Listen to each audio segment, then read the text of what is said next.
और इस तरह से आप लोग लगातार आइए। एक दूसरी बात ट्रैक आपको मिलेगा कैसे कंपटीशन में सवाल आते हैं उसकी बात बताएं।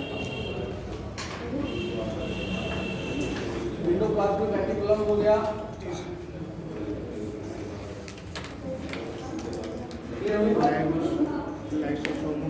अगर कोशिका है, प्लांट की कोशिका है तो एक संरचना है लवक, इसको इंग्लिश में प्लास्टिक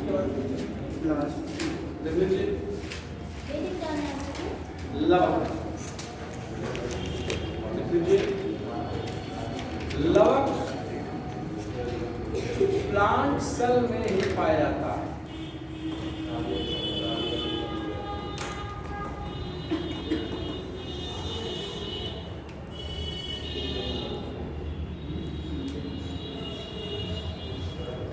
लवक 3 प्रकार का होता है।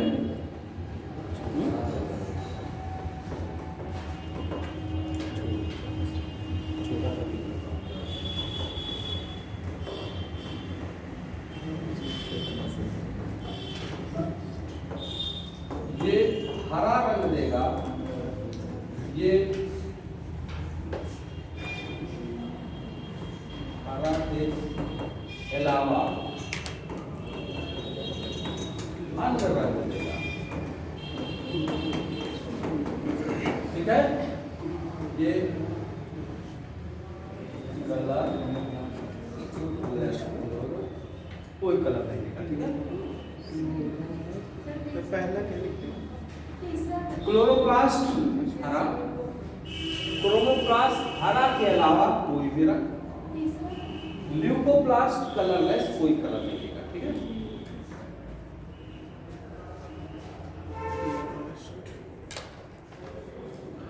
क्या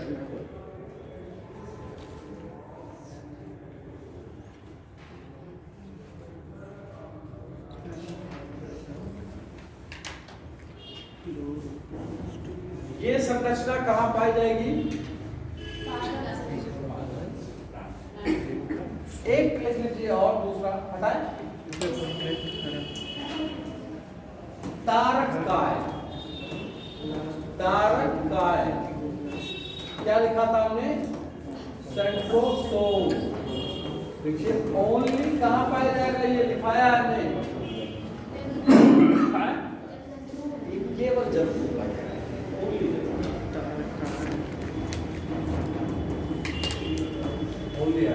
ठीक है।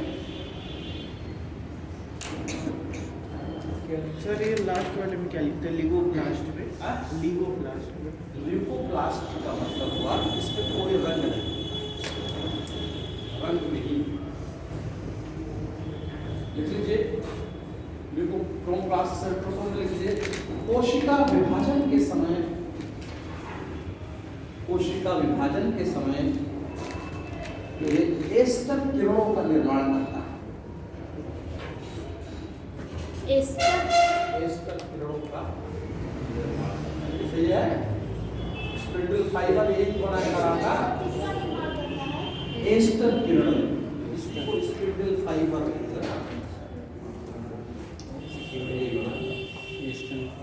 ठीक है। एस्टर, एस्टर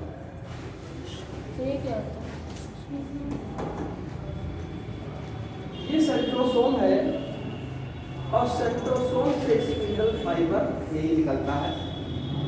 अगर ये स्पिंडल फाइबर्स ना हो और जब कोशिका विभाजन के समय 46 गुणसूत्र होते हैं, आधा गुणसूत्र यहाँ लटक जाएंगे और ये आधा 23 इधर 23 इधर, कोशिका विभाजन हो जाएगी, 23 इधर का सेल बन जाएगा, 23 इधर बन जाएगा। और ये माता का माल्या है तो 23 गुणसूत्र इसी तरह से पिता के आएंगे, स्पर्म वाले आएंगे और दोनों मिलकर क्या बना देंगे? 46। अगर सेंट्रोसोम ना हो तो स्पिंडल फाइबर्स नहीं बनेंगे, स्पिंडल फाइबर्स नहीं बनेंगे तो कोशिका का विभाजन नहीं। और गुणसूत्र का विभाजन बराबर से नहीं। ये केवल किस में पाया जाएगा? एनिमल्स। अब लिखिए न्यूक्लियस। न्यूक्लियस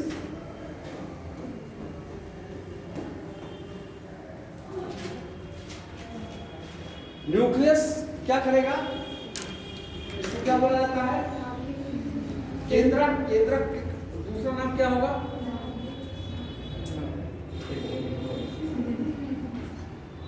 ये कोशिका है और इस कोशिका के अंदर क्या चीज है? न्यूक्लियस। और न्यूक्लियस के अंदर क्या चीज है?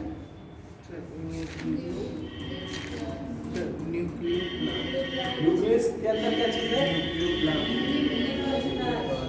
गुणसूत्र नहीं है। जो नहीं बोल रहे हैं आप की तैयारी कर रहे हैं नहीं? अच्छा एसएससी तब वो तब होता है तो ये गुणसूत्र है। गुणसूत्र हमेशा कहाँ पे है? अब गुणसूत्र के ऊपर क्या चीज मौजूद है? इस गुणसूत्र के ऊपर तो ही डीएनए मौजूद है। और डीएनए जो होता है ये क्या होता है? जीन होता है। और कोई भी किसी जीवधारी का कैरेक्टर को कंट्रोल करने वाला कौन होता है? जीन। और जीन कहाँ मौजूद है? डीएनए। डीएनए कहाँ मौजूद है? गुणसूत्र है। और गुणसूत्र कहाँ है?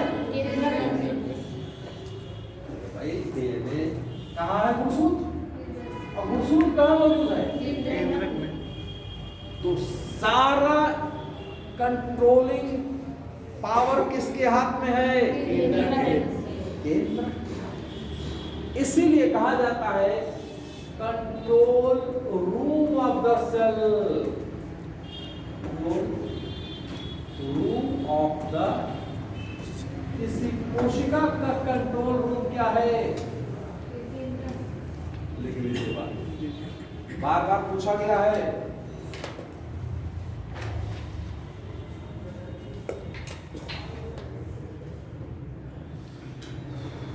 ठीक है, लिख लीजिए गुणसूत्र। अब हेडिंग डालिए गुणसूत्र। पहले गुणसूत्र क्रोमोसोम।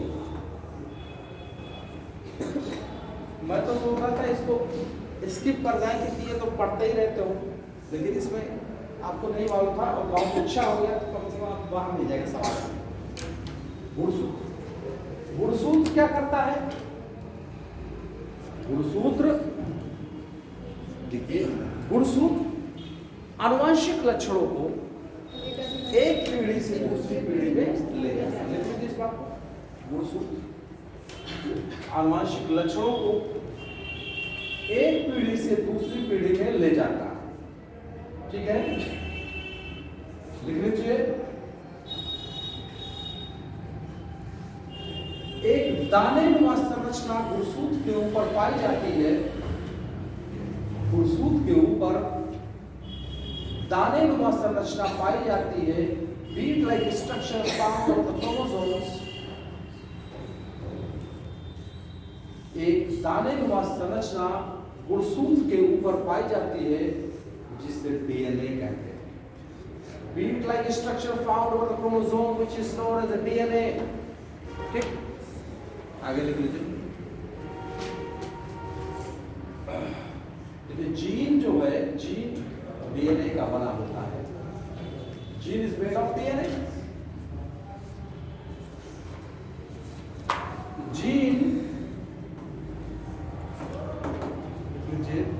आनुवंशिक लक्षणों को एक पीढ़ी से दूसरी पीढ़ी में ले जाता है। Gene is responsible for transferring the hereditary information from one generation to another generation. क्या चीज है? फिर से बोलिए। ये जीन आनुवंशिक लक्षणों को एक पीढ़ी से दूसरी पीढ़ी में ले जाता है। ठीक है। अच्छा, डीएनए और जीन में क्या फर्क है, कोई बताएगा? अब थोड़ा सा तो ऐसे मार गए, लेकिन अगर पूछ रहे एग्जैक्टली तो क्या बताओ? सर, जीन डीएनए में उपस्थित होता है। डीएनए में जीन पाया था। तो हमने कहा डीएनए जीन है तो जीन में कोई फर्क है? हाँ? देखो मेरी बात, जैसे ये डीएनए है हमारे यहाँ, ठीक है, और डीएनए में देखिए एक होता है फंक्शनल पार्ट, एक होता है नॉन फंक्शनल पार्ट। यानी डीएनए फंक्शनल और नॉन फंक्शनल दोनों से मिलकर बना होता है। और नॉन फंक्शनल प्रोटीन की बनी होती है, प्रोटीन की, और डीएनए वो न्यूक्लियोटाइड की बनी होती है। तो जो फंक्शनल पार्ट डीएनए का होता है वो वही जीन कहलाता है। Only the functional part of the DNA is known as the gene, while DNA is made of functional and non-functional part. और non-functional इसका मतलब डीएनए न्यूक्लियोटाइड और जीन और प्रोटीन दोनों से मिलकर बना है। डीएनए जीन और प्रोटीन से मिलकर बनी होती है। यानी डीएनए में जीन भी होगा, प्रोटीन भी होगा, और जीन जो होगा ओनली फंक्शनल पार्ट, यानी जेनेटिक इंफॉर्मेशन को एक पीढ़ी से दूसरी पीढ़ी में वही ले जाता है। लेकिन नॉन फंक्शनल का पार्ट भी जरूरी है। न्यूक्लियोटाइड क्या है? देखिए बहुत जेन्युइन सवाल पूछा, और ये सवाल यूपीएससी से सब यही पूछता है। जैसे आपने देखा प्रोटीन की यूनिट क्या है? Amino acid. कार्बोहाइड्रेट्स की यूनिट ग्लूकोज क्या है? फैट की यूनिट क्या है? Fatty acid, glycerol. और न्यूक्लिक एसिड, पहली बात है न्यूक्लिक एसिड क्या है, कौन बताएगा? आप बताएंगे न्यूक्लिक एसिड क्या है?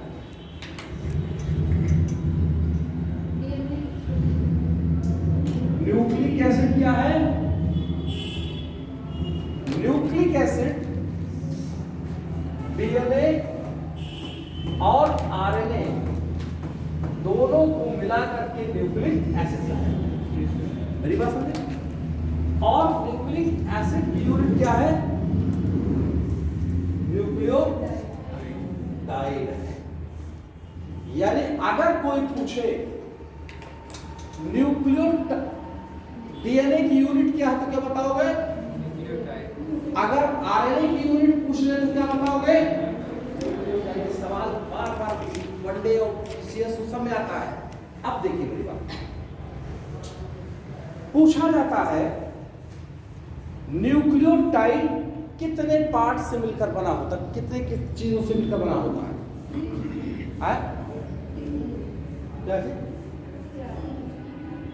तीन किससे कहा? तो तीन जो हिस्से हैं कौन कौन से?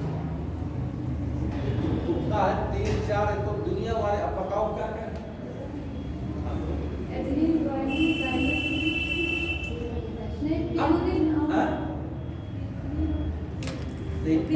कोशिश कर रही हूँ लेकिन वहाँ एग्जैक्ट नहीं बता पाऊंगा, ठीक है?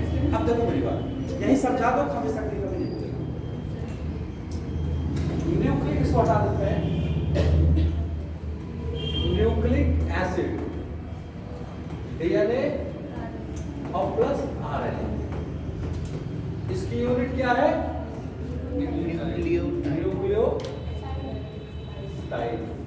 न्यूक्लियोटाइड कितने चीज से मिलकर बना होता है? 3 चीज से मिलकर बना होता है। अब देखो कभी नहीं भूलेगा, आपको क्लियर। पहला फॉस्फेट ग्रुप, फॉस्फेट पार्ट। दूसरा शुगर पार्ट। तीसरा नाइट्रोजन बेस। मेरी बात समझ गए? न्यूक्लिक एसिड की यूनिट की क्या बताओगे? न्यूक्लियोटाइड। और न्यूक्लियोटाइड खुद अपने आप कितने पार्ट से बना है? तीन। तीन। कौन कौन? Phosphate group, sugar group. अब देखिए, तो डीएनए और आरएनए में फर्क पूछा जाता है आपसे एग्जाम में कि क्या है, तो मेरी बात सुनो। नाइट्रोजन बेस कितने प्रकार के होते हैं? कौन बताएगा? हाँ? 4, 3,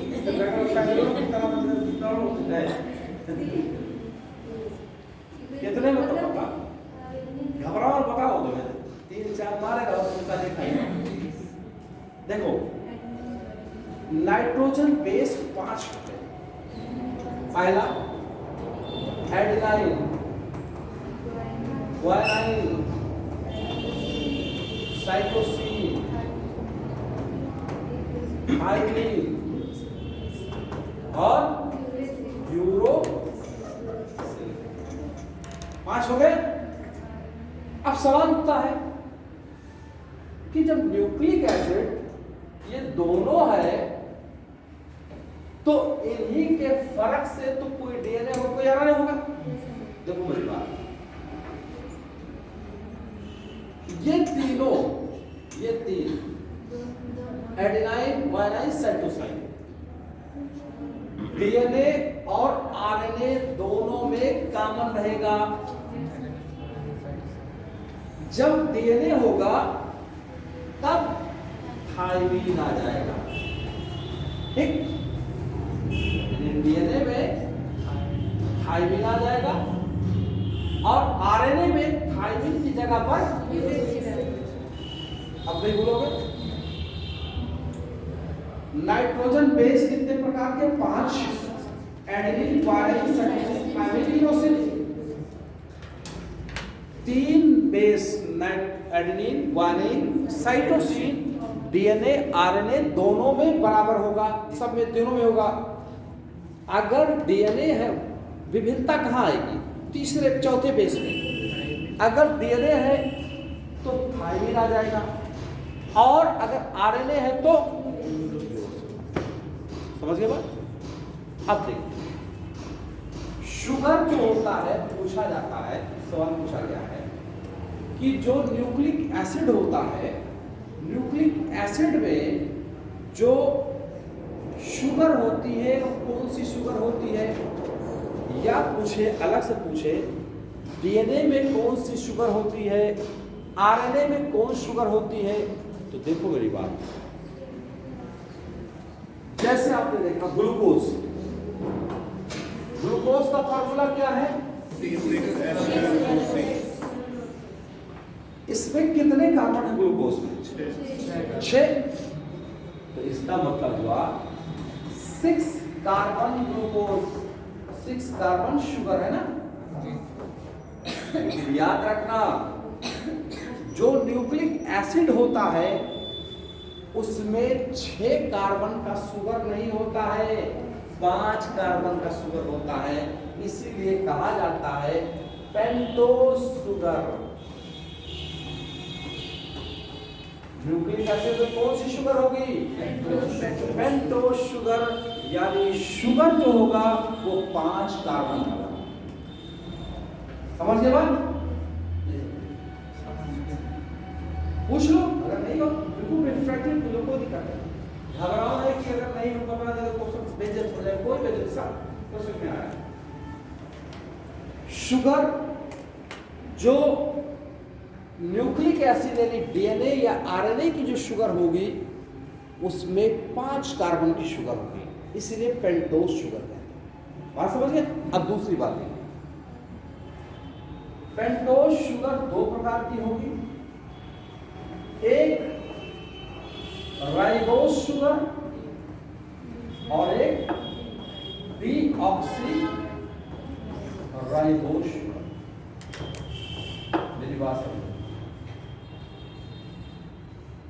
शुगर 2 प्रकार की होती है, एक राइबोस, एक डीऑक्सीराइबोस।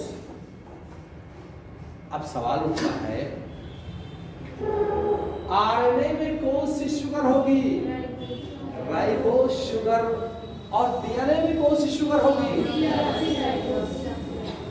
इसीलिए डीएनए का full form deoxyribose nucleic acid, और राइबोस में आरएनए का राइबोन्यूक्लिक एसिड। अच्छा, फर्क कुछ नहीं, 5 कार्बन इसमें 5 कार्बन उसमें। राइबोस से एक ऑक्सीजन निकल जाती है, तो जब ऑक्सीजन निकल जाती है तो डीऑक्सी होगा, डी का मतलब बाहर निकालना। आप कभी नहीं भूलेगा, ये आप नोट बना के अलग से लिख लो, 100% सवाल यहाँ से बार बार कभी, इसी कॉन्सेप्ट को जान लो आप, आइए पूरा आता है, और इतना मजबूत कॉन्सेप्ट कभी नहीं भूलेगा। ठीक, देखो न्यूक्लिक एसिड, पहली बार पूछा जाता है न्यूक्लिक एसिड क्या है, ये सवाल आया है। तो न्यूक्लिक एसिड क्या है? डीएनए और आरएनए, समझ गए? डीएनए और आरएनए की जो न्यूक्लिक एसिड की यूनिट क्या है? इसका मतलब है डीएनए की भी यूनिट न्यूक्लियोटाइड होगी और आरएनए की भी न्यूक्लियोटाइड होगी। न्यूक्लियोटाइड भी अपने आप में 3 हिस्सों में 3 चीजों से बना है,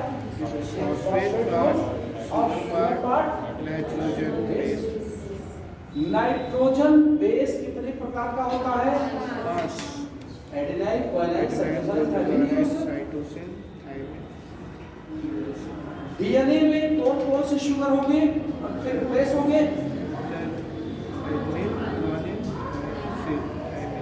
वह विविधता केवल चौथे में आती है, 3 दोनों में कॉमन रहेगी। अगर डीएनए है तो थाइमिन होगा और आरएनए है। देखो शुगर भी 2 प्रकार की होती है। पहली बात पूछा ये गया है कि न्यूक्लिक एसिड में या डीएनए में या आरएनए में कौन सी शुगर पाई जाती है? हेक्सोस शुगर पाई जाएगी कि हेक्सोस शुगर पाई जाएगी कि टेट्रा कार्बन शुगर पाई जाएगी? तो क्या बताओगे? Pentose sugar. पेंटोस शुगर भी 2 प्रकार की होगी, एक राइबोस शुगर होगी और डीऑक्सीराइबोस शुगर होगी। राइबोस शुगर आरएनए में और डीएनए में। समझ गए ना? फाइल में चलिए, सवाल 101 नंबर आपको लिखे हैं, क्लियर कट, मतलब दिमाग के है, लेकिन हाँ बस कॉन्सेप्ट आपको क्लियर हो चुके हैं। एक सवाल और ध्यान रखिएगा, कहा गया है डीएनए और आरएनए को कहा गया न्यूक्लिक एसिड। इसका मतलब क्या हुआ कि जो डीएनए और आरएनए है वो एसिडिक होगा कि बेसिक होगा कि न्यूट्रल होगा? एसिडिक। समझ गए बात? अब देखिए सवाल ये उठता है कि इन तीनों ग्रुप की वजह से किस ग्रुप की वजह से एसिडिक प्रॉपर्टी होती है? भाई अगर देखा जाए तो न्यूक्लियोटाइड में क्या चीज मौजूद है?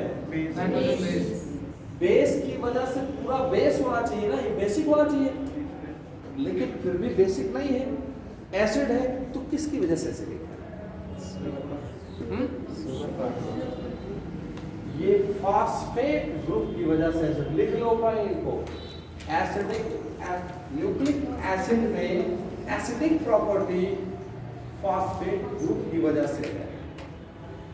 न्यूक्लिक एसिड में एसिडिक प्रॉपर्टी किसकी वजह से है? फॉस्फेट की वजह से।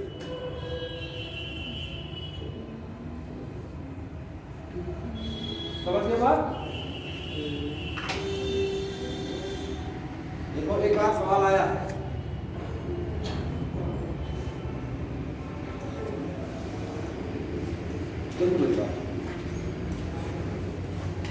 हमने बताया न्यूक्लिक एसिड क्या है? डीएनए आरएनए, और ये डीएनए कहाँ पाया जा रहा है? गुणसूत्र के ऊपर पाया जा रहा है। डीएनए सभी जीवधारियों के आनुवंशिक पदार्थ लिख दीजिए। सभी जीवधारियों का आनुवंशिक पदार्थ है। इस पॉइंट को लिखिए। DNA is genetic material for the all organism. DNA सभी जीवधारियों का, जीवों का आनुवंशिक पदार्थ है, लेकिन एक्सेप्शन है अपवाद। एक जीव है जो अपवाद है। Some viruses,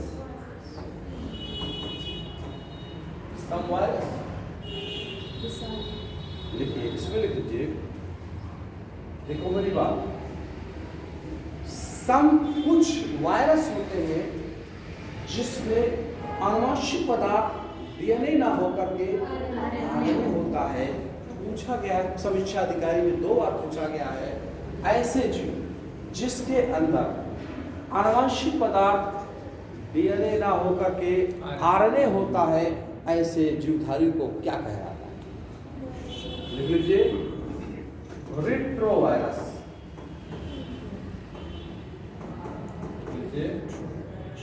ऐसे जीव जिसके अंदर आनुवंशिक पदार्थ DNA ना होकर के RNA फाइल होता है, उसको रेट्रोवायरस।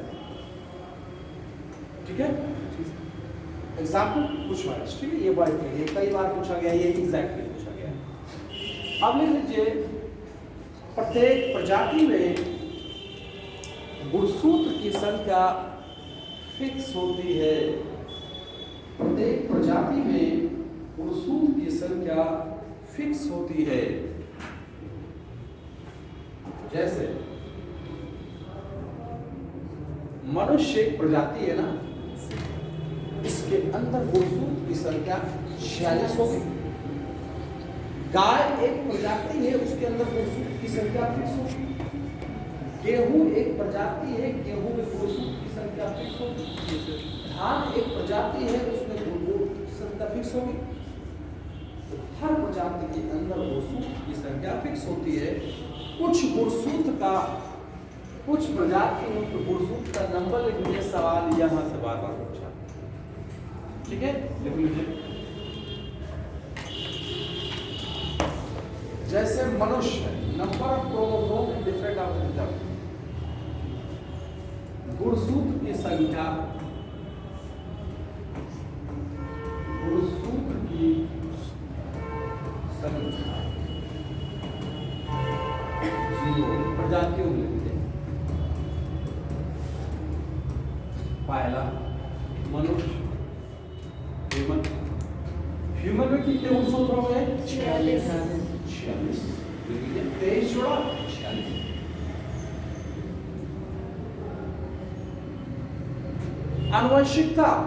आनुवंशिकता का सारा रिसर्च किसने किया था? इसको फादर ऑफ जेनेटिक कहते हैं।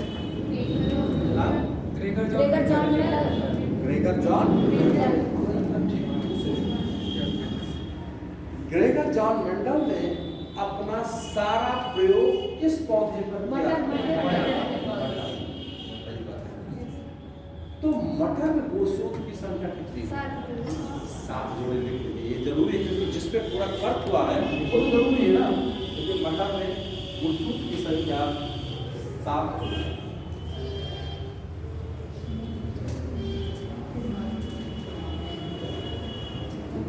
टमाटर लिख लीजिए। टमाटर 12 जोड़ी। 12 जोड़ी। 12 जोड़ी। 12 जोड़ी। ये जोड़ी में बता रहेंगे सर? जोड़ी में बता। तो 12 जोड़ी ना? हाँ, 12 जोड़ी पेयर। आज जुकाम उसके आवाज में भरना है। और मटर में सर कितना? 7 जोड़ी। 7 पेयर। चिंपैंजी गोरिल्ला, उसमें गुणसूत्र की संख्या 24 गुणसूत्र, 24 पेयर।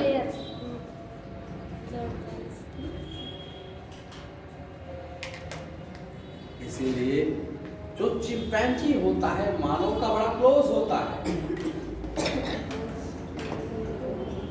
चिंपैंजी और मानव में 98% जीन बिल्कुल सेम होते हैं। केवल 2% जीन की विभिन्नता के कारण चिंपैंजी कहाँ पे है? चिड़ियाघर में है। अब 2 की वजह से आप चिड़ियाघर के बाहर हो। अगर उसमें कहीं फंस गए होते कहीं बेचारा चिंपैंजी चिड़ियाघर में फंसा है तो फंस सकते जीन की विभिन्नता की वजह से। ठीक है, आगे लिखो। कुत्ते में लिख लीजिए।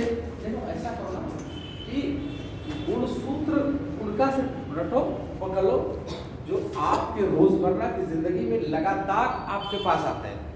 टमाटर, प्याज, लहसुन, प्याज और गाजर, मूली, यही सब जो है कब ये डेली है। धनिया, ये चीज आपको वही चीज सवाल पूछेगा। मानो पूछ लेता कुत्ता, बिल्ली। देखो कुत्ता के लिए अच्छा 39 जोड़ी, बिल्ली की 19 जोड़ी, गेहूं का 21 जोड़ी, ओनियन का, प्याज का 8 जोड़ी, गेहूं का कितना? 21 गेहूं का 21 जोड़ी, प्याज का 8 जोड़ी, 8 पेयर, हॉर्स का 32 जोड़ी। अरे भाई वही घोड़ा हाथ घोड़ा का। मेढक का 13 जोड़ी, 32। मेढक का 13 जोड़ी, 13।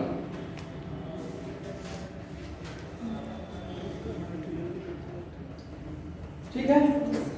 सर सबसे ज्यादा किसकी होती है? एक्चुअली और इसमें आप लोग वापस ग्रासलिस एक प्लांट होता है, उसमें 2 होता है। एस्कैरिस में आप लोग वापस ग्रासलिस में 1 होता है और एक एस्कैरिस में 1 जोड़ी होता है। ऑफियोग्लॉसम एक पौधा फर्न होता है, 1632 होता है। इस तरह से वो एग्जैक्ट डाटा उसमें डालो, ऊपर में हो जाएगा। ठीक, अच्छा ये कुछ ऑफियोग्लॉसम एक फर्न है, उसमें जो होता है इसके बढ़ने घटने से कोई फर्क नहीं पड़ता? काफी फर्क। मतलब कुछ ऐसा गुणसूत्र के कुछ खास पैटर्न? अरे भाई 2% विभिन्नता 2% विभिन्नता उसको जड़ेगा। और हम लोग को अब देखो मेरी बात, गुणसूत्र का नंबर बढ़ने का मतलब हुआ कि गुणसूत्र के ऊपर ही तो जीन पाई जा रही है, और गुणसूत्र बढ़ेगा तो जीन भी तो बढ़ेगा, और जीन अपने आप में कैरेक्टर देगा कि नहीं देगा? और जब कैरेक्टर देगा तो विभिन्नताएं आएंगी। इसी देखो मेरी बात,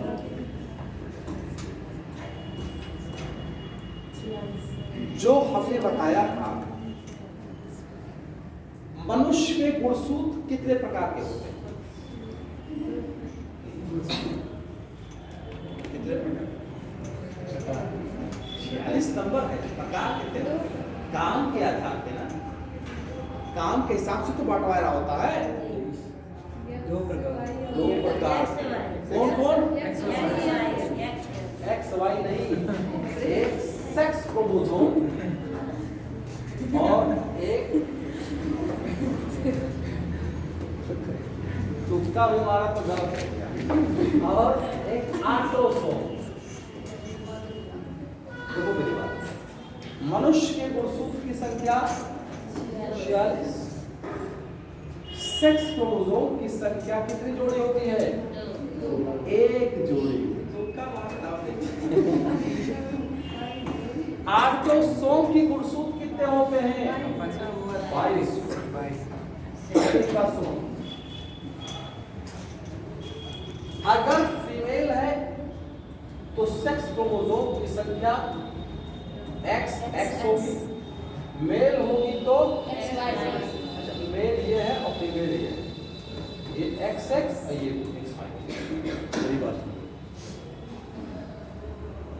जो सेक्स क्रोमोसोम होता है यही किसी भी जीव के लिंग का निर्धारित करता है कि कौन मेल होगा और कौन फीमेल होगा। ये करेगा ऑटोसोम, ये हमारे सभी कैरेक्टर को डिसाइड करेगा, जितने भी और बॉडी के वो हैं वो चीज। मेरी बात समझे? जैसे अब जेनेटिक डिजीज के बारे में हम कल वो दिन क्या बता रहे थे, 46 गुणसूत्र है। अगर किसी म्यूटेशन की वजह से 47 हो गया तब भी बीमारी, और एक कम हो गया तो 45 हो गया तो बीमारी।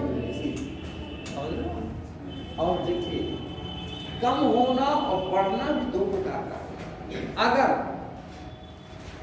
सेक्स क्रोमोसोम में एक जोड़ी है, एक बढ़ गया तो सेक्स क्रोमोसोम संख्या कितनी हो जाएगी? 3 हो जाएगी। 3। अरे भाई एक जोड़ा है हाँ 3 हो जाएगा। और एक बढ़ गया तो 3 नहीं हो गया, और अगर घट गया तो क्या हो जाएगा? 1 हो जाएगा। तो ध्यान रखिएगा, अगर सेक्स क्रोमोसोम के गुणसूत्र के नंबर में बदलाव होगा तो दूसरी बीमारी होगी। और ये भी तो है, अगर ये 22 है, एक बढ़ जाए तो 23 हो जाएगा। यानी 44 है भाई, 44 है, एक बढ़ गया तो कितना हो जाएगा? 45 ये है, और 2 नॉर्मल है तो 47 हो गया, तो एक बढ़ गया कि नहीं बढ़ा? या ऐसा हो कि 44 की जगह पे 43 हो जाए तो 43 ये और नॉर्मल को कितना हुआ? 45 एक कम हो गया कि नहीं हो गया? नॉर्मल गुणसूत्र 46 होते हैं। तो देखिए बदलाव उधर भी हो सकता है, इधर के बदलाव से बीमारी अलग होगी और इधर के बदलाव से अलग। क्योंकि देखिए आपने देखा होगा कि जो गे होते हैं, गे जो सेक्सुअली स्टेराइल होते हैं, हमेशा ध्यान रखिएगा, उनके गुणसूत्र में जो बदलाव होता है वो सदैव सेक्स क्रोमोसोम में होता है। अगर बदलाव इधर होगा तो दूसरी बीमारी होगी। तो मैं बताऊंगा उसमें जैसे अगला जैसे भी होगा कि उसको एक तो ये हो गुणसूत्र की संख्या का बढ़ जाना घट जाना तो बीमारी। दूसरी बात, कौन से प्रकार के गुणसूत्र में बदलाव हो रहा है, उधर हो रहा है कि इधर हो रहा है, अलग बीमारी।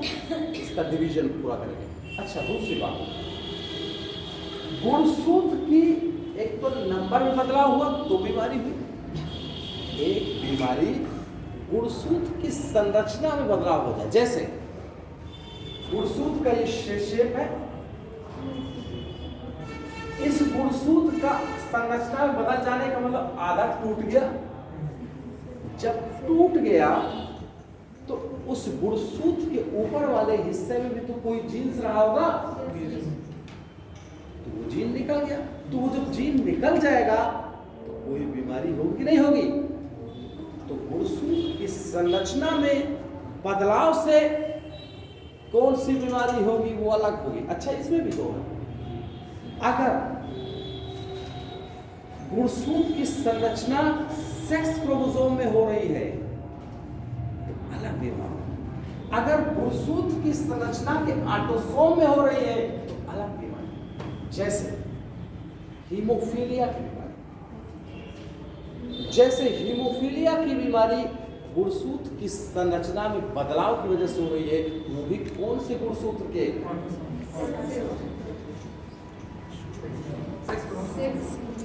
भाई इस वाले में आईएएस का पेपर जब बनता है बड़े एनालिसिस, देखिए आपको छोटा सा क्या देना है। मनुष्य के मेल में कौन से सेक्स गुणसूत्र होते हैं? अब देखिए जो हीमोफीलिया की बीमारी होती है वो सेक्स गुणसूत्र की संरचना में बदलाव की वजह से हो रही है। इसका मतलब हुआ फीमेल है तो XXY एक्सेस में होगा और मेल का XY। अच्छा, दूसरी बात, हीमोफीलिया की बीमारी X गुणसूत्र पे बदलाव से हो रहा है कि Y गुणसूत्र के? अगर Y गुणसूत्र में होगा तो फिर तो मेल में, फीमेल में नहीं होगा, कि फीमेल में तो Y नहीं है ना। इसका मतलब है कि हीमोफीलिया की बीमारी आदमी को भी होती है और औरत को भी होती है। तो इसका मतलब है इसकी X गुणसूत्र की बीमारी है। अरे ये आप कह रहे हो Y को, चलो मेल हीमोफीलिया क्या फीमेल को नहीं होगा? जब फीमेल के होगा तो फीमेल में क्या Y गुणसूत्र है? तो अपने आप प्रूफ हो गया X का होगा। तो इसको अगले लास्ट में यही सब पढ़ा देंगे, जो एनालिसिस वाला। देखिए 10 लेक्चर में बायोलॉजी करना है, हम वही टॉपिक उठाएंगे जो यूपीएससी एनालिसिस वाला कॉन्सेप्ट उठाएंगे। ये तो उठाना इसलिए पड़ा क्योंकि मतलब जो है एक बेस तो पढ़ना हो, ठीक है।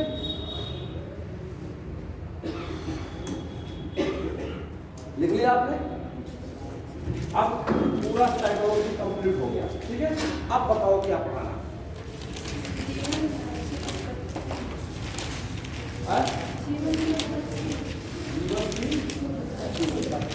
कैसे जीवन आया, ठीक है।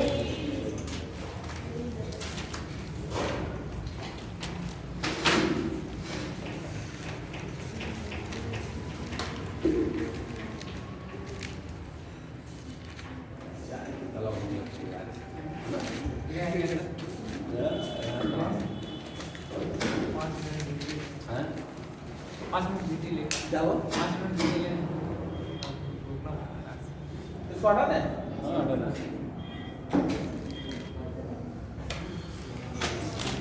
क्या पढ़ना है? जीवन की उत्पत्ति। अब देखिए जीवन की उत्पत्ति खुद विकास फटाफट बता देंगे, ठीक है।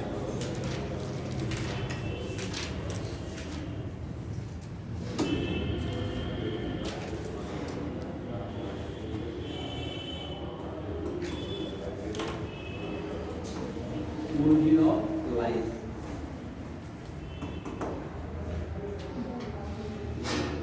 Origin of जीवन की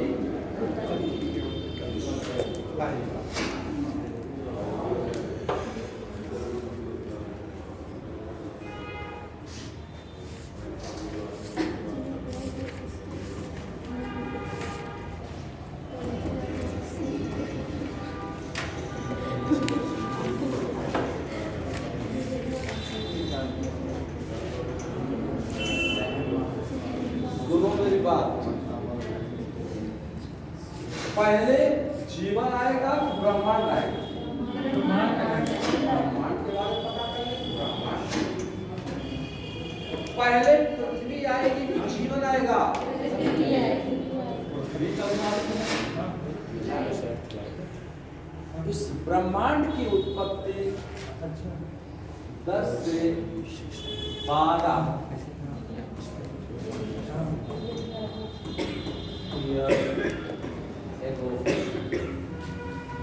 ठीक है। ब्रह्मांड की अर्थ की उत्पत्ति कब हुई? 4.6 बिलियन 4.5 बिलियन ईयर।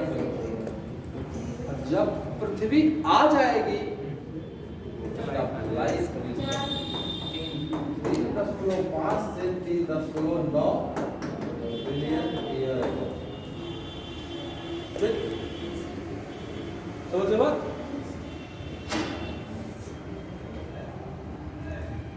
समझ गए बात? अब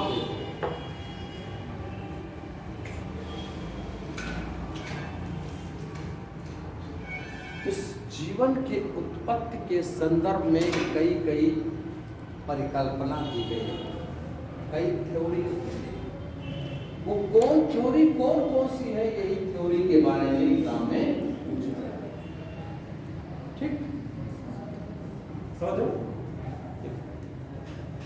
हम आप एक मनुष्य हैं और मनुष्य चाहेगा कि अब जैसे हम लोग आज हैं, अब हमारे दिमाग में अचानक ये बात आई कि इस पृथ्वी के धरातल पर जीवन कब आएगा। तो क्या हम जब पृथ्वी बनी थी, जब जीवन आया था, उसको देख पाएंगे? एक हम थ्योरी ही तो देंगे, ऐसे ऐसे रहा होगा ये तो देंगे। अलग अलग समय में अलग अलग थ्योरी दी गई, वही थ्योरी के बारे में पूछा। ऐसा करिए,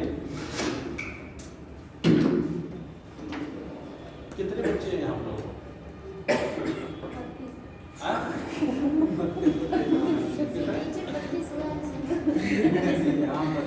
पाँच, 28, 10, 15, 20 तो है फिलहाल उसमें। सबके लिए चाय ले आओ भाई। हाँ ऐसा करो, जाके 200 रुपये की चाय, 200 रुपये ठीक रहेगा ना? क्या बोल रहे हैं? एक में दो, एक में दो ठीक रहेगा। नहीं, 200 रुपये चावल ले आओ और उसके साथ साथ लेना special creation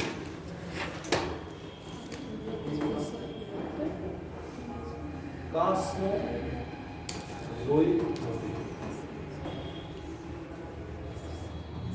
theory of age bio genesis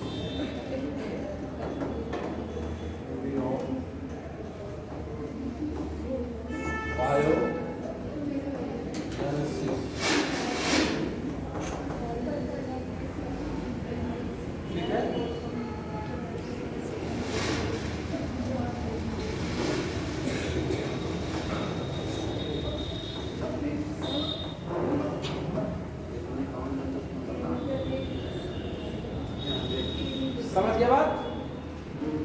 अभी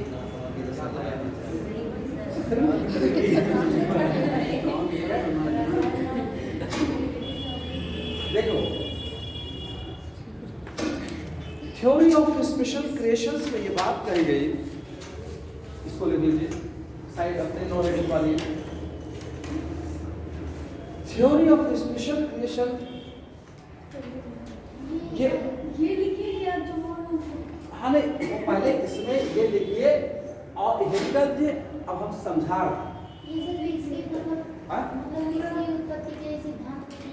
हाँ, ये जीवन के उत्पत्ति के संदर्भ में निम्नलिखित सिद्धांत दिए गए। इसका लिखिए, जीवन की उत्पत्ति के संदर्भ में निम्नलिखित सिद्धांत दिए गए। ठीक है,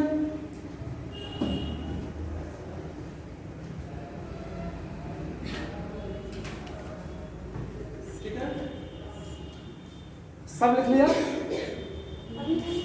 लिखो जल्दी।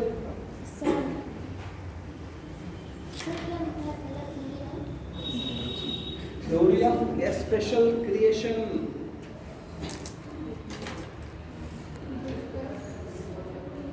दूसरा कॉस्मोजोइक थ्योरी। एक साथ लिख ले सर या फिर पूरा पहले लिख लो फिर उसके बाद हटा। Theory of abiogenesis, theory of biogenesis, specially of SPECIAL, special चाय मांगोगे, स्पेशल ट्रीटमेंट मांगोगे, स्पेशल लेकिन theory of abiogenesis, theory of biogenesis और लास्ट में केमिकल सिंथेटिक नॉलेज। ठीक है, ऑलराइट, चल तुमको बताएं।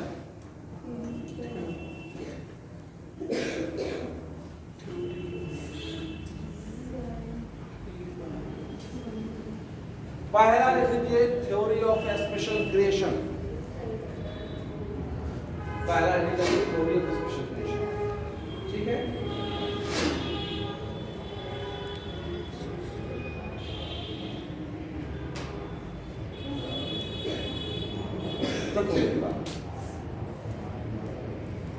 जब मनुष्य इस दुनिया में आया तो उसके दिमाग में एक बात डेवलप हुई कि यार हम लोग हैं भी, इस पृथ्वी के धरातल पर जीवन कब आया, कैसा रहा। तो जब ये बात सोच लेना ही अपने आप में बहुत बड़ी बात है, ठीक है। इसमें क्या हुआ, ये एक्चुअली एक धार्मिक थ्योरी है।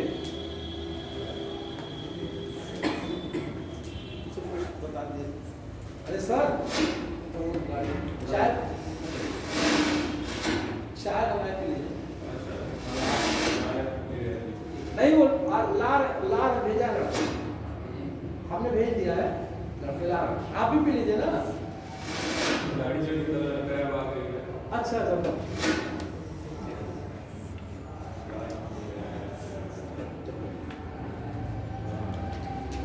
इसमें कहा गया कि देखो इस पूरे ब्रह्मांड को और जीवन को किसी सुपर नेचुरल पावर ने बनाया। सुपर नेचुरल पावर का मतलब गॉड, क्योंकि पहले साइंस नहीं था तो यही बात कहते थे कि भाई इस थोड़ी आए, अब ज्यादा डोमिनेट हो गई है। लेकिन जो जीव है वो कहेगा इस प्रकृति ने अलग बना पाया। तो इसके वो थे फादर, इसमें जो है फादर सुरेश थे, father Suresh, Suresh Suresh yes ARSJ Suresh. Father Suresh ने कहा इस पूरे पृथ्वी को किसी सुपर नेचुरल पावर ने बनाया। साइंटिस्ट की दुनिया ने कहा उस सुपर नेचुरल पावर को हमको दिखाओ।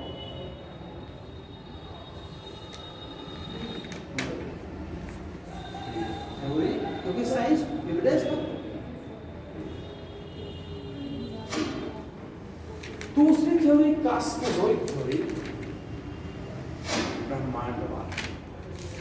इसमें कहा गया कि देखो ये पृथ्वी है, ये अलग अलग ग्रह है बहुत सारे है?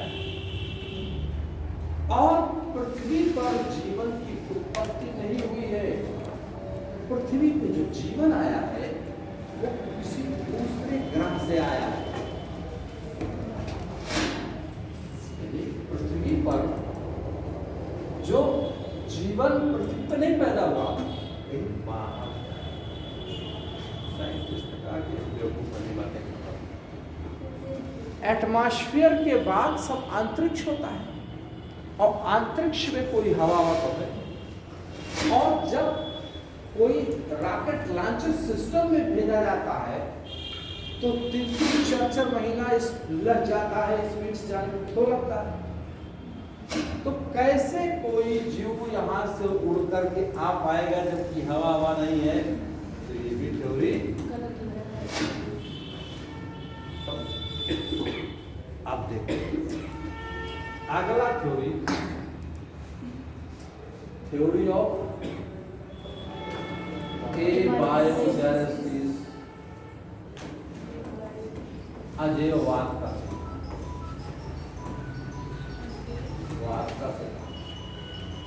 देखो। इसमें कहा गया, कुछ नहीं क्या इससे तो बोलना वाला है।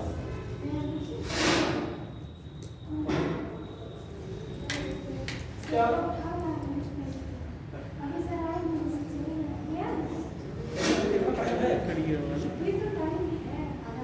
तब लाओ दे कुछ आप ही नहीं थोड़ा सा कहाँ जाओ सुनना जरूरी।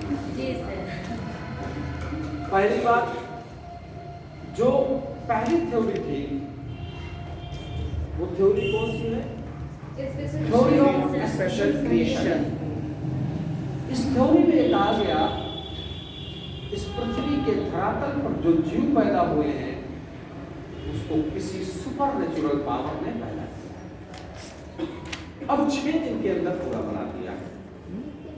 6 दिन धार्मिक थ्योरी होती है, जैसे कहते हैं कि एक दिन पहाड़ बना दिया, एक दिन दरिया बना दिया, एक दिन इस तरह से होता है। दूसरी थ्योरी क्या कहा गया? थ्योरी ऑफ देश से नहीं, दूसरे ग्रह से। देश से कहा जाना है के अंदर देश है ना, ठीक है, दूसरे ग्रामों से। इसको सर हम लोग अपनी लैंग्वेज में हाँ?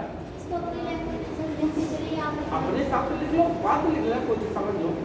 इस बात में इसलिए सीधे ये लिख देना, सीधी है, ये है, इसको दिखा देना, यानी लाइफ यहाँ से उठकर किस थ्योरी आया था। तीसरी थ्योरी कौन सी है? अजयवाद, थ्योरी ऑफ बायोलॉजी।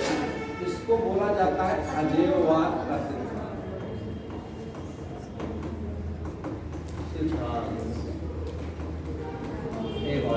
देखो इसमें क्या कहा, इसने कहा कि जीवन सदैव नॉन लिविंग से पैदा, जीवन सदैव लाइफ पैदा हुआ किससे?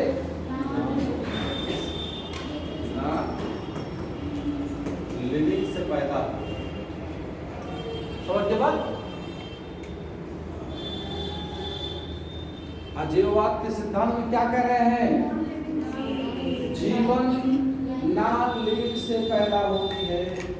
और इसमें ये कहा कि देखो इसकी सबसे ज्यादा जो प्रतिपादक जो थे वो 2 साइंटिस्ट थे, एक थे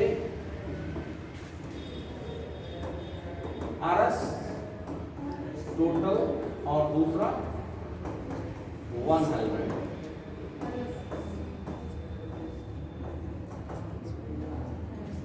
अरस्तु ने कहा कि जो नदी के किनारे, तालाबों के किनारे कीचड़ से अचानक क्या पैदा हो जाते हैं? इसी कीचड़ ने कहा कि 21 दिन तक अगर पसीने से डूबी हुई शर्ट को किसी कॉर्नर पर रख दिया जाए तो 21 दिन के अंदर उस शर्ट से चूहा अपने आप होता है। इसका मतलब है जीवन की जो उत्पत्ति हुई वो नॉन लिविंग से हुई। ये कह रहे हैं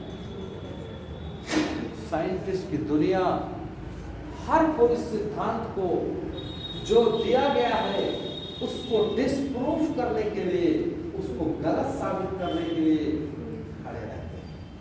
उस या ये कह सकते हैं जो सिद्धांत दिया गया है उस सिद्धांत को सही चेक करने के लिए अपना प्रयोग करते रहते हैं। तो उस साइंटिस्ट थे, उन्होंने कहा अच्छा ऐसे, तो उसने कहा हम चेक करके बताते क्या सही है क्या नहीं। अब उन्होंने क्या किया, उस साइंटिस्ट थे फ्रांसिस्को रेड्डी, लेजेरियो स्पेलेंजानी और लुई पाश्चर। जो उन्होंने जीववाद का सिद्धांत, जीववाद कौन सा? थ्योरी ऑफ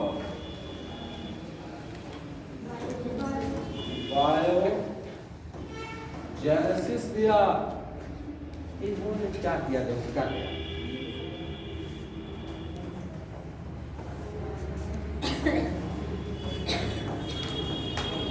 चले गए अच्छा,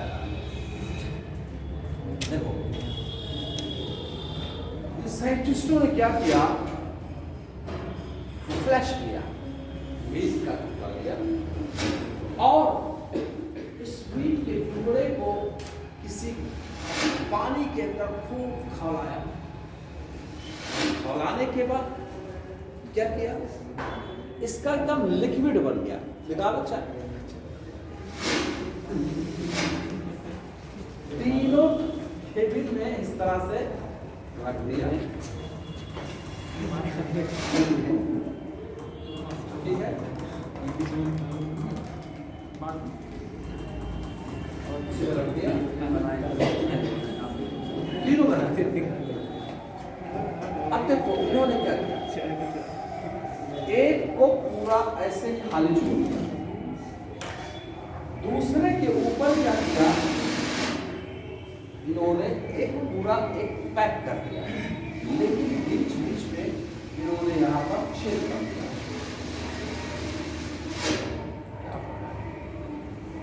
और एक तीसरे को कंप्लीट पैक कर दिया, पूरी तरह से पैक कर दिया।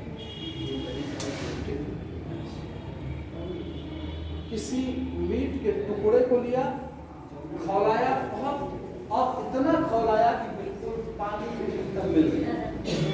अब क्या किया, उस टुकड़े को पानी के ला करके 3 जार में रख दिया और एक जार को कंप्लीटली ओपन कर दिया। 7 दिन बाद आके देखते हैं कि जो खुला हुआ था उसके ऊपर मक्खियों के कई छोटे छोटे बच्चे थे, मैगट्स। और दूसरे वाले जार में देखा कि उन्हीं जगहों पर बच्चे दिखे जहां पर छेद। समझ गए?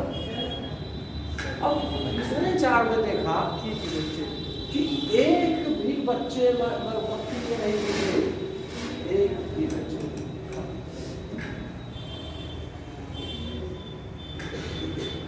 इन्होंने कहा कि देखो, अगर जीवन की उत्पत्ति अजयों से होती, अगर जीवन की अजयों से होती तो इसमें भी होता, सब जगह होता। लेकिन चूंकि जीवन की उत्पत्ति सदैव जीवन से होती है, इसलिए देखो ये खुला था, ये खुला था। इस खुला होने की वजह से मक्खियां आई, अंडे दिए, और अंडे देने के बाद उस अंडे से मैगट्स निकला, बच्चे इसके बाद बने, मैगट्स बने। दूसरे में उन्हीं जगहों पर मैगट्स बने जहां पर छेद था। इसका मतलब हुआ कि मक्खियां आई, इसके ऊपर बैठी, और बैठने के बाद उन्होंने अंडा दिया और उस छेद से रिस करके नीचे आया, और नीचे आने के बाद यहाँ मैगट का देखो। तीसरा मसला, तीसरा वाला जो था, कहीं कोई छेद नहीं था, और छेद नहीं था, इसकी वजह से मक्खियां ने अपना अंडा इसके अंदर नहीं दे पाई, इसलिए यहाँ कोई मक्खी के कोई भी बच्चे नहीं हुए। इसलिए उन्होंने कहा कि बच्चे जो हुए हैं वो एक मक्खी की वजह से हुए। इसलिए कहा जीवन जीवन से ही होगा। कोई दिक्कत किसी को? इसको थोड़ा देखो, पृथ्वी पर जीवन की उत्पत्ति कहाँ चल रही है?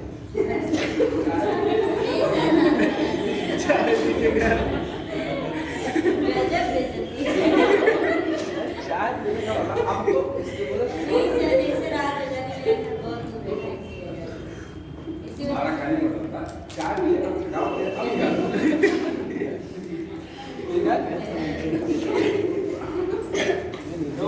स्पेशल क्रिएशन का मतलब हुआ कि जीवन की उत्पत्ति किसी सुपरनेचुरल पावर ने की है, एविडेंस नहीं हुआ।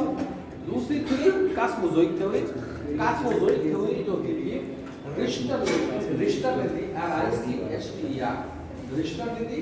उन्होंने कहा कि देखो, जीवन इस पृथ्वी के धरातल पर नहीं पैदा हुआ था, जीवन किसी दूसरे ग्रह से हो गई। तीसरा थ्योरी, जीवन किससे बना है? नाल से। इसको देने वाले मेन बोलते और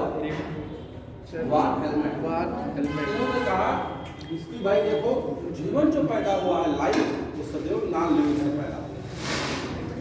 अब थ्योरी ऑफ बायोजेनेसिस किसने दी?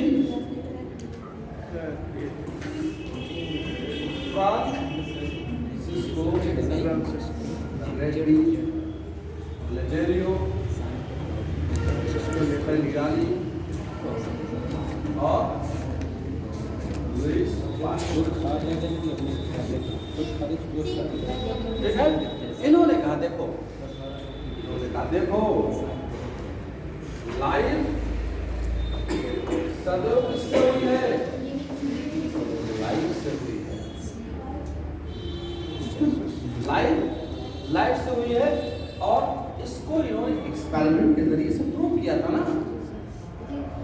3 जागे एक मीट को बॉयल किया, बॉयल करने के बाद उसका जो लिक्विड था 3 जार में रख दिए, एक को कंप्लीट ओपन रखा, ओपन रखने के बाद यहाँ पर देखा कि जो खुला हुआ था उसके ऊपर मक्खी के बच्चे छोटे छोटे मैगट्स दिखाई। दूसरा ये देखा कि बंद किया लेकिन बीच में छेद कर दिया और देखा कि इसमें भी मैगट दिखे, लेकिन हाँ वही दिखे जहाँ पर। तीसरा देखा कंप्लीट पैक कर दिया और पैक करने के बाद उन्होंने देखा कि इसके अंदर एक भी मैगट्स नहीं थे। उन्होंने कहा कि अगर लाइफ नॉन लिविंग से होता तो इसके अंदर होता, क्योंकि लाइफ से हो रहा है, ये बंद है, मक्खियाँ आई होंगी, अंडे दिए होंगी, लेकिन अंडा नीचे नहीं आ पाया, इसलिए यहाँ पर कोई भी मैगट नहीं है। और अगर नॉन लिविंग से होता तो इसमें भी। उन्होंने कहा देखो प्रूव किया कि लाइफ सदैव लाइफ से होती है। सवाल देखो पूछा कैसे गया। सबसे पहले किस साइंटिस्ट ने अजैववाद के सिद्धांत को कैसे डिस्कार्ड किया? जिसने ये देगा वही तो करेगा। तो या इस तरह पूछ ले, सबसे पहले जीववाद का सिद्धांत किसने दिया, तब भी यही रहेगा। और अगर पूछ ले सबसे पहले अजैववाद के सिद्धांत को किसने ठुकराया, यही तो होगा। बस हो गया। साइंटिस्ट अब इनके भी पीछे लगे हुए, ये कह रहे हैं कि भाई जीवन की उत्पत्ति सदैव जीव से हुई। उन्होंने कहा कि अच्छा ये बताओ लाइफ किससे होगा?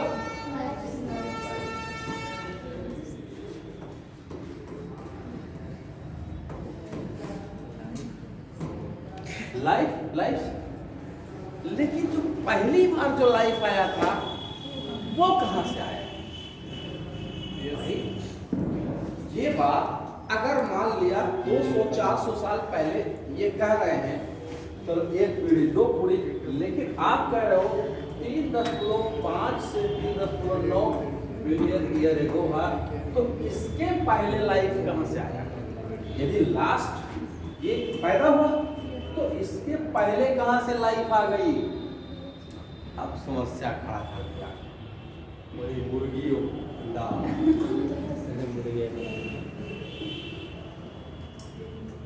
उसने कहा कि चलो ठीक है मान लिया, जब जीवन की उत्पत्ति 3.5 से 3.9 बिलियन ईयर्स पहले हुई, तो जब ये पहला जीव आया था, जो पहला जीव था वो कहाँ से आया? अब ये कहेंगे देखो भैया हमारे बस की इतना बात थी, हमने बता दिया, बाकी अब तुम लोग करो हमारे बस की बात, ये हमारा थोड़ी जी।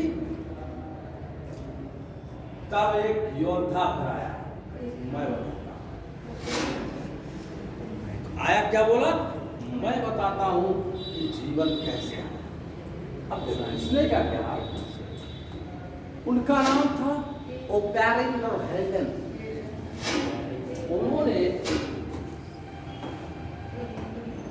केमिकल सिंथेटिक थ्योरी दिया। इन्हें लोग कहा देखो इस पृथ्वी पर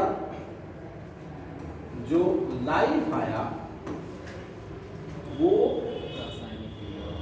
नॉन लिविंग से आया, लेकिन एक बार जीवन जब आ गया तब जीवन सदैव जीवन से ही होगा, फिर दोबारा नॉन लिविंग से नहीं होगा। समझे? कि देखो जीवन पहली बार जो आया वो नॉन लिविंग से आया, लेकिन एक बार जीवन उत्पत्ति हो गई तब जीवन सदैव जीवन से ही होगा।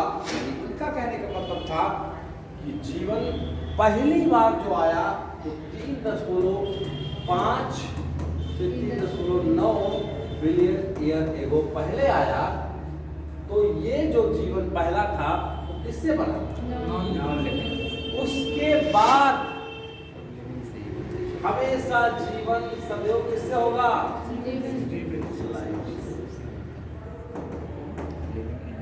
समझ गए बात? समझे? क्या चीज कुछ पूछना? जिसको लेना हो ले लो भाई, नजर न लगाना।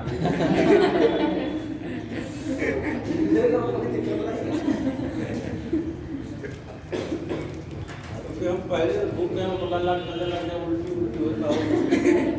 अच्छा सर, क्या ईसाई धर्म में ऐसा कुछ नजर माना जाता है कि ईसाई कल्चर में ऐसा कुछ नजर माना जाता है? क्या चीज माना जाता है? नजर उधर जो है हर धर्म में कुछ ना कुछ है यार, सब मानते हैं तो उसकी उन्हीं की थोड़ी है, सब में भाई क्रिश्चियनिटी में लो, इस्लाम में ले लो, हिंदुइज्म में ले लो, जैनिज्म में एक मानव सदियों से साइंस का थोड़ी था। साइंस नहीं था तो लोग ही तो लोग कंट्रोल करते थे। एक ब्रॉड स्पेक्ट्रम में पढ़ो। जब भी कोई भी व्यक्ति जब पढ़ाई करता है साइंटिफिक तरीके से तो वो जिस धर्म का होता है उस एंगल से ना देखे, नहीं तो अपनी कमियों को नहीं ढूंढ पाए। ये जीवन में अच्छा बताइए कौन सा धर्म नहीं है? ये ताबीज ले लो, ये नींबू बांध लो, ये इससे क्या कुछ हुआ? कुछ नहीं। ब्रॉड स्पेक्ट्रम से कोई हर धर्म में आई ये सब चीज, लेकिन उस समय जो है साइंस इतनी टेक्नोलॉजी तो थी नहीं, कुछ जानता नहीं था। तो इन्हीं सब चीजों से मनुष्य के ऊपर कंट्रोल करना और हर धर्म में एक हेल और हेवन का कांसेप्ट है कि वो जन्नत में जाएगा, वो जहन्नम में जाएगा। वो इसलिए है कि जब मनुष्य को कंट्रोल करने के लिए क्या करना है कि वो कोई इस तरह की बुराई ना करे। यही तो है किसी के घर में है कि जो गलत करेगा उसको नरक मिलेगा, जो अच्छा मिलेगा। यही तो है हर जगह। और जो हेल और हेवन में सिर्फ फर्क क्या है कि जो हेल में जाएगा वो पनिश किया जाएगा और जो हेवन में जाएगा वो रिवार्ड देगा। यही तो हुआ है। इसलिए मनुष्य जब साइंस टेक्नोलॉजी नहीं थी, सारी चीजें नहीं थी, अभी भी ये सब पे, तो इसलिए कोई मनुष्य अच्छाई की तरफ मूव करे, उसका ऑब्जेक्टिव ये है। अभी भी देखिए हर व्यक्ति के पीछे कानून थोड़ी पीछे चलेगा। जैसे आप कोई जिस कमरे यहाँ पे हो, कोई ऐसा काम कर रहे हो जहाँ पर कानून की नजर नहीं पहुँच रही, आपको नहीं देख पा रहा, तो अलग गलत काम करोगे तभी तो पुलिस आपको आएगी, पकड़ेगी। लेकिन बहुत सारे काम ऐसे हैं जहाँ पर आप अब बैठे हुए हो लेकिन आपकी आत्मा ही आपको कहेगी नहीं गलत है। तो ये हमारे ये है गॉड नाराज हो जाएगा।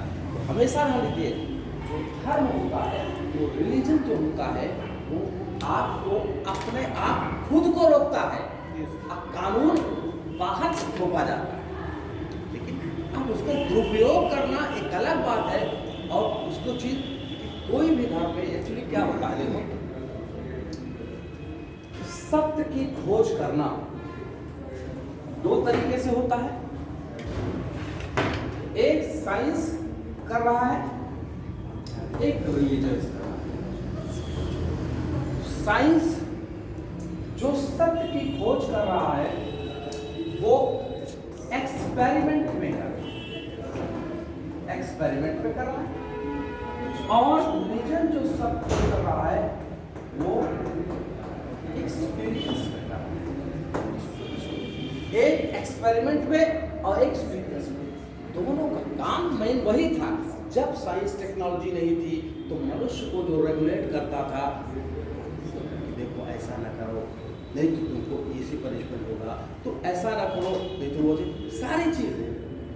लेकिन जैसे जैसे वेरीफाई होता जा रहा है धीरे धीरे, लेकिन ये मतलब है तो पहले यही चीज़ है तो कोई वो थोड़ी है।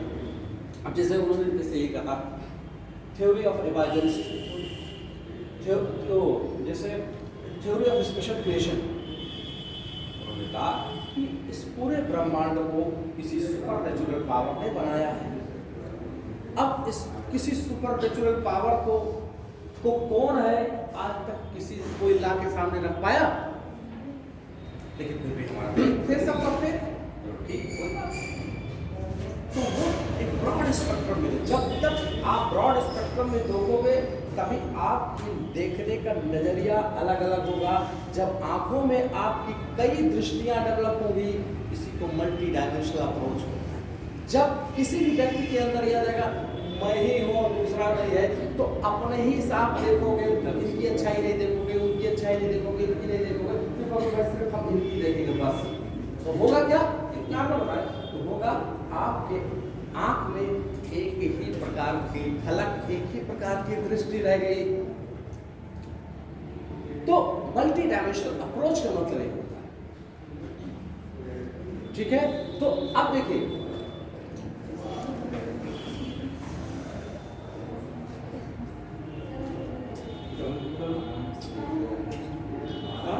हो गया भाई, इसको सबसे कितना बता दे। जीवन की उत्पत्ति एक बार नॉन लिविंग से हुई और नॉन लिविंग के बाद ठीक है फिर एक बार बन गया। अब देखो ये शरीर जो है carbon, hydrogen, magnesium, ethane, phosphorus इसी से तो बना है, इसी से तो बना है। जब कोई जीव मरता है यही सब जमीन के अंदर ही तो ये सब चीज मौजूद है। फिर उमड़ा, उगल गया, फिर वही चीज पौधों में वही carbon, hydrogen, magnesium, chlorine, calcium पौधा बन गया। तो देखने के जब नजरिया दूर रखोगे तो आपको इस तरह दिखाई देगा। तो वही चीज है इस तरीके के ऊपर। चलो ठीक है।